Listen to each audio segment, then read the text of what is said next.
woman is also, very important word, an incubator. God designed the female to be an incubator. Her whole body is incubation.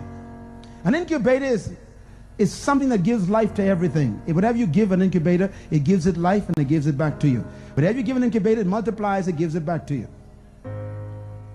That's why women must be careful what they listen to and who they listen to and what they hear. Because women incubate everything. If you give a woman a word, she gives you a sentence back. If you give her a sentence, you get a paragraph. You know I'm speaking the truth. If you give her a paragraph, you're going to get yourself a book. If you give a woman one sperm, you're going to get a sperm back. She's going to give it life, multiply it, and give you what? A baby? Millions of sperms. You give her a house, no problem. She'll give you a home. She makes it beautiful. She multiplies it, gives you a beautiful home. You give her groceries in a bag, she gives you a meal.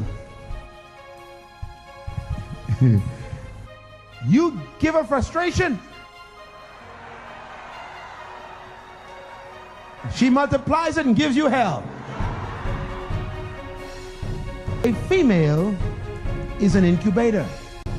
That means she receives information, she expands it, and she gives it back to you. A female never keeps anything. Incubators do not keep anything. Now they may hold it for a while, but you will eventually get it back. And it'll never come back the way you gave it. It comes back multiplied. A woman will be under pressure for 20 years, and then one day, all of a sudden, she goes crazy on you. She cusses you and throws stuff at you, picks up the refrigerator and throws at you. She incubates everything. So if you give a woman gossip, you know, when the Bible talks about gossip, it usually refers to the female. You wonder why, huh? And why say that a woman destroys with her mouth? Because a woman keeps multiplying stuff.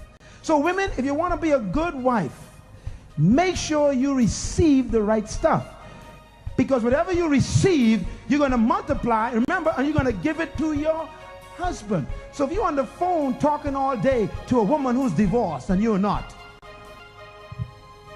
if you talk to women whose marriages ain't working all the time and they keep talking to you, they're going to get into your womb, and then your husband come back and you start speaking negative and suspicious things to your husband, when in fact you were receiving that junk from your friend on the phone.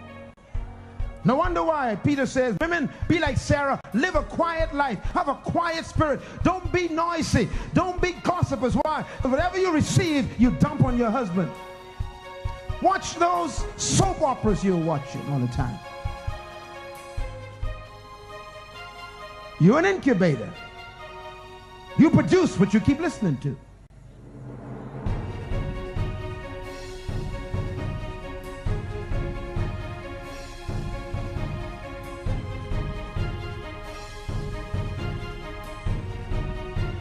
You don't want to marry a woman who comes to tell you how to run your life. To show affection, you got to apply something to the person. And it has an impact and affects them. So you give an effect.